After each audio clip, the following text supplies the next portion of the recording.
అందరికి దేవుని పేరిట వందనాలండి. మన లైఫ్లో కోపం అనేది ఒక భాగం అయిపోతుంది.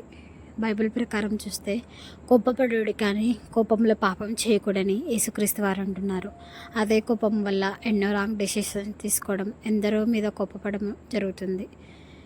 సూర్యుడు అస్తమించేలోపు వారితో సమాధాన పడమని కూడా యేసుక్రీస్తు వారు అంటున్నాడు.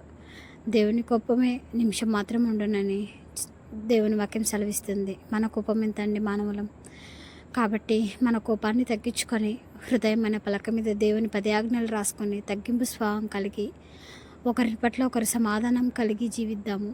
ఎందుకంటే రెండో రాకడ అతి సమీపంలో ఉందండి. దేవుని యందు భయభక్తులు కలిగి జీవిద్దాము. ఆయన మార్గంలో నడుద్దాము.